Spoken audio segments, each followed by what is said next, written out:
आज गुनाहों के नाम बदले जा चुके हैं। बहुत सारे नौजवान शराब पीते नहीं, शराब नहीं पीते, विस्की पीते नहीं पीते, लेकिन बियर पीते। क्या है मियां, बियर क्या चीज? देखा, वो फ्रूट से बनता है। शराब क्या? शराब पकाने से बनता है, वो भी बहुत सारे फ्रूट से ही बनता है। लोगों को जहन बदलने के लिए नाम बदले गए। जिना का नाम क्लब रख दिया गया। मुजरे करने के लिए, भंगड़ा डालने के लिए बुरे अल्फाज इस्तेमाल किए जाते थे। पहले नचनिया कहते थे, लेकिन अब उसको डांस का नाम दिया जाए, वही फैशन है, वो फैशन है। जुआ खेलने वाले होते थे, उनसे दुनिया बचती थी, लेकिन अब जुएबाज, सट्टेबाज, दुनिया के बड़े बड़े करोड़पति बैटिंग करते हैं। हम क्या काम है? क्रिकेट, फुटबॉल में बैटिंग करना। जुएबाज, गैम्बलर, ये वो लोग हैं जिनके मुतालिक रसूल पाक सल्लल्लाहु ताला अलैहि वसल्लम की अहादीस में सख्त तरीन मजम्मत आई है। सूद खाने वाले, आप ब्याज कहते रहे होंगे, लेकिन अब दुनिया उसको इंटरेस्ट के नाम से, नया लफ्ज फाइनेंस के नाम से खिलाती है। सूद का एक लुकमा खाने वाला, मेरे मुस्तफा फरमाते हैं, खाने काबा के सामने अपनी मां से जिना करने के बराबर है। मुसलमानों को इन तमाम चीजों में लाकर डाल दिया गया है। गुनाहों के नाम बदले गए। इसीलिए एक ही बात मैं कह रहा हूं, तवज्जो से सुने, जब तक तुम अपनी ख्वाहिशात को हुजूर की मर्जी के मुताबिक नहीं बनाओगे, ये दुनिया कदम कदम पर तुम्हें जहर पिलाती रहेगी, जहर पिलाती रहेगी। आपको क्या क्या नाम दे दिए गए। बहुत सारे नौजवान सजने संवरने के नाम पर अपना अपना तशख्खुस बिगाड़ लिया, अपनी आइडेंटिटी बदल दी। तुम्हारी दाढ़ियां तो गटर में बह रही हैं, तुम्हारी टोपियां तो छुपी हुई हैं, शर्म आती है। उन दूसरों को देखो, चोटी रखने में शर्म नहीं आती, बालियां पहनने में शर्म नहीं आती, चूड़ियां पहनने में शर्म नहीं आती। नौजवानों की बात कर रहा हूं, कपड़े फाड़ करके पहनने में शर्म नहीं आती, लेकिन मुस्तफा करीम के अखलाक पर अमल करने में शर्म आती है। इंसाफ करो, फिर कौन से मुसलमान हो। जब तक तुम अपने आप को ना बदलोगे, ये हालात नहीं बदलने वाले। कुरान कहता है, इन्नल्लाह ला युगय्यिरु मा बिकौमिन हत्ता युगय्यिरु मा बिअनफुसिहिम। बेशक अल्लाह ताला उस वक्त तक किसी कौम की हालत को नहीं बदलता जब तक वो कौम खुद अपनी हालत नहीं बदलती। आज बदलने का वक्त है। शायर ने सच कहा है, जगह जगह के थक चुके हैं तुम्हें यह हंगामे, नशाते लज्जते ख्वाबे गिरां बदल डालो। गलत रवि से मनाजिल का बहुत बढ़ता है, मुसाफिरों रविशे कारवां बदल डालो। मैं आया हूं सिर्फ यहां पर इस बात के लिए कि तुम्हारे घरों में हर पैदा होने वाला बच्चा मेरे मुस्तफा का सिपाही बनकर के निकले, नबी पाक सल्लल्लाहु ताला अलैहि वसल्लम की इज्जत पर पहरा देने वाला बनकर निकले। इतने बड़े अजीम काम के लिए उठने वाला एक बच्चा, जाहिर सी बात है उसे अंदर से और बाहर से पूरा पाक होना होगा, उसकी तरबियत पर पूरी तवज्जो देनी होगी। यहां पर जितने हाजिरीन आए, सबसे मैं कहता हूं, अगर अल्लाह ने एक बेटा दिया है तो मेरे मुस्तफा के नाम पे पालो, उसकी तरबियत करो नामे मोहम्मद लेकर के, और उसे यूं सिखाओ, मैं सो जाऊं या मुस्तफा कहते कहते, खुले आंख मेरी सल्ले अला कहते कहते। जब वो जवान हो जाए, फिर देखना दुनिया उसके सामने उंगली उठाने की भी हिम्मत नहीं रख सकती। आज तुमने अपने बच्चों को आवारा कर रखा है, इनको किसी और के गोद के हवाले कर दिया है, इनको तुम ऐरे गैरे के तरबियत में डाल रखे हो। सिर्फ इतनी बात मैं कहने आया हूं, तुम्हारा हर बच्चा मेरे मुस्तफा का सिपाही होना चाहिए। नबी पाक सल्लल्लाहु ताला अलैहि वसल्लम की मोहब्बत में उसकी परवरिश होनी चाहिए। एक माँ का जज्बा देकर मैं अपनी गुफ्तगू को समेटता हूं। तवज्जो, मदीने की खातून है, मदीने की खातून है।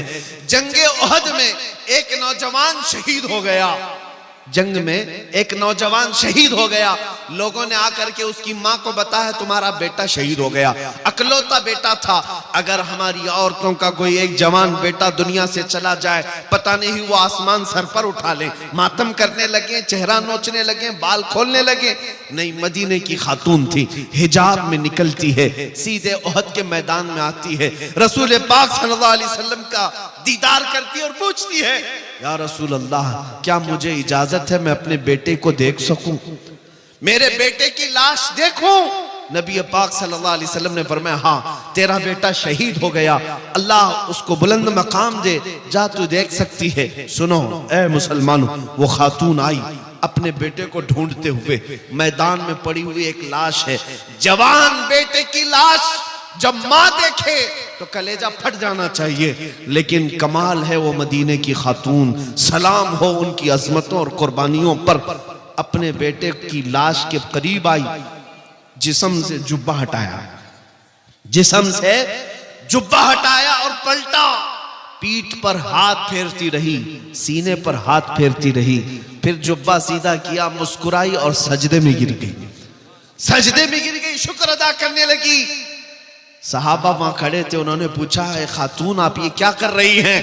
सुनो मदीने की खातून क्या कहती हैं, कहती हैं बात दरअसल ये है, मेरे इस जवान बेटे की मैंने शुरू से परवरिश इसी नाम पे की थी कि कभी इसकी जवानी काम आए तो मेरे मुस्तफा के काम आए, मेरे नबी पाक की इज्जत के लिए काम आए।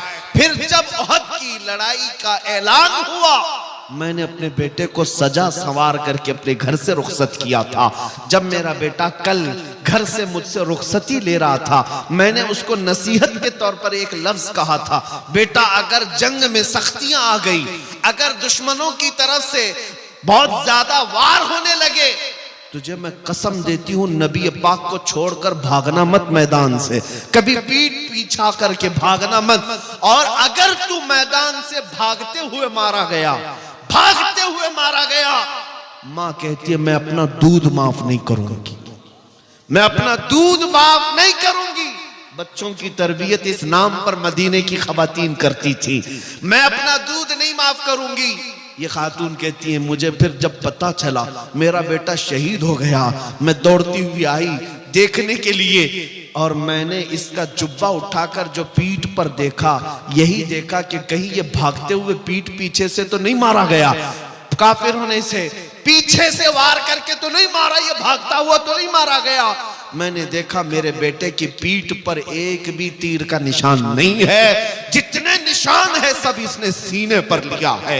इसी बात पर मैं अल्लाह का शुक्र अदा करते हुए सजदा रेज़ हुई। वो कैसी खवातीन थी, अपना लाल और अपना जिगर दे भी दिया, लेकिन ये देखा कि मेरे मुस्तफा की खिदमत में पूरा उतरा भी है या नहीं उतरा। मेरे अजीजों, बच्चों की तरबियत मदीने वाले यूं किया करते थे, इसलिए मदीना छोटा जरूर था, लेकिन कैसर और किसरा की फौजें भी मदीने के नाम से थरथराती थी, खौफ से डरती थी। क्यों? मदीने तैयबा में पलने वाले छोटे बच्चे भी बड़े बड़े बादशाहों को आंख दिखाने के काबिल थे, उनकी परवरिशें थी इस तरह। ऐ अजीज कौम के गयूर नौजवानों, आज मैं इतना मैसेज देकर के जाता हूं, आज के जो हालात बिगड़ते जा रहे हैं उसकी वजह यही है।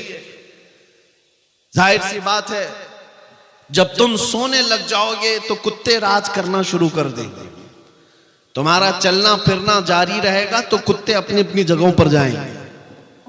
आज ये तमाम हालात के बदलने की वजह यही है, हमने अपने हाथों अपनी बहुत सारी खराबियां की हैं, अपने हाथों अपनी बर्बादियां शुरू की हैं। इन्हें कौन समझाए है नौजवानों को कि तुम्हारा दीन कितना पाकीज़ा है, कितना खूबसूरत है, इससे बेहतर इज्जत तुम्हें कहीं नहीं मिल सकती। मुस्तफा करीम के कदमों में जो इज्जत है वो फरिश्ते भी उसकी इज्जत करते हैं, लेकिन तुम कहां ढूंढने निकले? बॉलीवुड में, हॉलीवुड में, और तुम सीरियल्स में, टीवी चैनल्स में देखने पर चल पड़े। जब कौम अपना तशख्खुस और अपनी आइडेंटिटी छोड़ देती है तो वो लोगों की ठोकरों पर आ जाती है। हमारी अपनी रिवायात बरकरार रखना हमें जरूरी है। आ जाओ मेरे मुस्तफा के अखलाक पर। आज जो हालात बदले हैं, सिर्फ थोड़ी बेदारी की जरूरत है। मुझे पता है उन पाखंडियों की कोई हैसियत ही नहीं जो अपने गुफे में बैठकर भौंक तो सकते हैं, लेकिन कभी किसी मोहम्मद अरबी के शेर का मुकाबला कर ही नहीं सकते। इतनी बात तय है, याद से नहीं तारीख से साबित है। नबी पाक सल्लल्लाहु ताला अलैहि वसल्लम की निस्बत जिस गुलाम से है, कुत्ते उसका मुकाबला नहीं करते। और ये बात भी मैं बता दूं, हा हू बहुत हो रहा होगा, दुनिया वाले बहुत कुछ बड़े बड़े बुलंद बांग दावे कर रहे होंगे, लेकिन इतनी बात जरूर है, बहुत सारे कीड़ों की आवाज से और कुत्तों की आवाज से इनकलाब नहीं आता। एक शेर भी अगर दहाड़े तो पूरे मैदान में इनकलाब आता है। बड़ी बड़ी उन आवाजों की तरफ हमें तवज्जो करने की जरूरत नहीं। हमने देखा है आज एहसास सिर्फ इस बात का हो रहा है कि हमें छेड़ने वाले लोग खुले आम आजाद हो गए, वरना इतनी मजाल नहीं थी।